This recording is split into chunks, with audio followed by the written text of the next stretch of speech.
Buenos días, compañeros. Hoy les vamos a hablar de la modernidad y la posmodernidad. Pues la modernidad, antes de entrar en directo al tema, es preciso definir los términos modernismo, modernidad y modernización.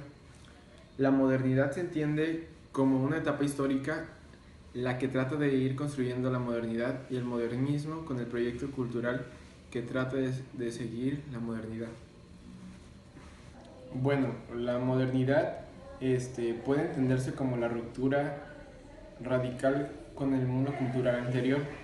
Es una época radical y revolucionaria que comenzó a finales del siglo XVI con el racionalismo cartesiano y terminó en el siglo XIX con el positivismo, producto del Renacimiento y la Ilustración.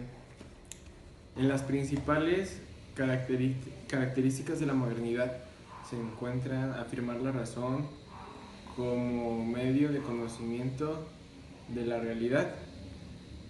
Lo universal tiene prioridad sobre lo particular, las ideas prevalecen sobre las experiencias y la sociedad está sobre el individuo. También busca fundamentos metafísicos y verdades absolutas que den sentido y explicación a la vida y a la realidad. Prevalece un optimismo acerca del progreso humano. Va tras lo mejor de la vida y por un camino cognoscible. Hasta aquí el enfoque de la modernidad se puede explicar entre estas características que tiene, pero también vamos a pasar a la posmodernidad. Bueno, a continuación vamos a hablar de la posmodernidad. Pues la posmodernidad emergió cuando el hombre se sintió solo y aislado, como una alternativa de superación de la época moderna, que se extiende a todas las áreas y se opone al racionalismo, el individualismo y la falta de compromiso social. La posmodernidad trató de entender el mundo y modificar lo que andaba mal, por ello cuestionó la razón y se centró en la búsqueda de sus nuevos métodos en el desarrollo de conocimientos. Su meta fue que la ciencia no deshumanizara al hombre. Pues un claro ejemplo de la posmodernidad o del surgimiento de la posmodernidad fue la caída del muro de Berlín en 1989, ya que fue un movimiento filosófico reactivo a los cambios sufridos en la sociedad ante el liberalismo y el capitalismo.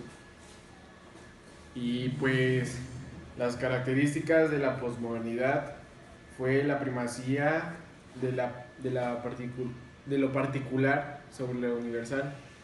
También lo relativo predomina sobre lo absoluto. La realidad está sobre las ideas y concepciones, y las vivencias sobre los razonamientos. Bueno, yo les voy a hablar del pensamiento de Friedrich Nietzsche. Nietzsche desarrolló la doctrina de la voluntad de poder. Además, influyó en diferentes disciplinas como en la psicología, la literatura y en cuestiones de moral. La principal aportación de Nietzsche consistió en replantear los valores que fundamentan la vida, pues de acuerdo con su teoría, el hombre mismo es quien determina el sentido de su existencia y crea su propio destino a través del entendimiento y libre arbitrio. Es recordado por sus ideas y frases, como por ejemplo del superhombre, que solo existía el superhombre, y la del hombre, Dios ha muerto y lo ha matado el hombre. También vamos a hablar sobre el nihilismo. Nietzsche pensó que el hombre se engañaba a sí mismo y evadía su realidad al vivir de la esperanza provocada por una promesa de salvación en otra vida.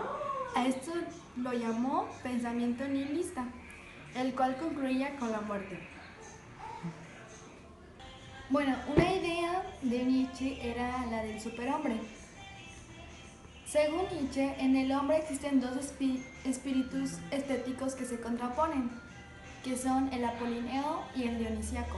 En el apolineo del dios griego Apolo, quien suele ser claro, racional, mesurado, individual, reflexivo, con serenidad y se aprecia en las artes plásticas. Y por otro lado está el dionisíaco, que quiere decir que viene del dios griego Dionisio. a quien descubrió como instintivo, primitivo, romántico, entusiasta, poderoso, con vitalidad y voluntad, capaz de aceptar la buena vida y dejarse llevar por ella. Se aprecia en la tragedia o en la música. Bueno, para este filósofo era necesario un nuevo hombre con cualidades diferentes, es decir, creador de valores, consciente de su poder sobre sí mismo y su destino, de instinto y dominante, con un amplio sentido de soberanía y que busca salir de su mediocridad, llegando así al superhombre. Bueno, ahora les voy a hablar sobre el pensamiento débil en la posmodernidad. De acuerdo con Gianni Battimo, el pensamiento débil se opone al pensamiento unitario de la modernidad, apuesta por la pluralidad y diferencia, aunque trata de dar sentido a la vida en común y plantea el abandono de la violencia y el control sobre la destrucción de la naturaleza. Entre sus obras más destacadas están El concepto del ser en Aristóteles, Ser, Historia y lenguaje en Heidegger, El sujeto y la máscara Nietzsche y El problema de la liberación, Más allá de la interpretación, El pensamiento débil, Las aventuras de la diferencia, Creer que creer.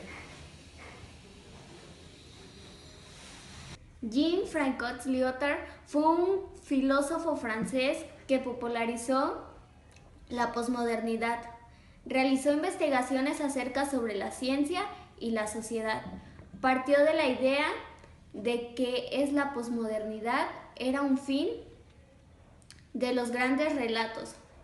Todo aquello que trató de explicarse acontecimientos desde una perspectiva filosófica durante la modernidad. En su obra La condición posmoderna de 1979 define a la posmodernidad como ciertos estados de la cultura. Bueno, pues ahora les voy a hablar sobre la comparación que hay entre la modernidad y la posmodernidad. La modernidad puede entenderse como la ruptura radical con el mundo cultural exterior. En ella se desarrollaron la ciencia, la cultura, la moralidad y las teorías del conocimiento. Se trató de impulsar la comparación social que hay en la política y la mejoría en la vida cotidiana, mediante la búsqueda de la verdad y el uso de la razón, facultad que permite conocer lo existente y dirige el conocimiento hacia el progreso. La caída del muro de Berlín de 1989 marcó el inicio de la posmodernidad como un movimiento filosófico. Reactivó que intentaban explicar los cambios sufridos en la sociedad ante la liberación y capitalismo. Sus antecedentes de la filosofía de Nietzsche y Heidegger, entre los principales se encuentran Jean-Francois Lyotard, Gianni Battimo, autores que han contribuido a la difusión de la filosofía posmoderna en América Latina. Michel Foucault estudió el mecanismo del poder para poder dominar a los individuos en su obra Historia de la locura. En la época clásica de 1961 realizó una investigación histórica sobre cómo nació y se desarrolló el concepto de locura.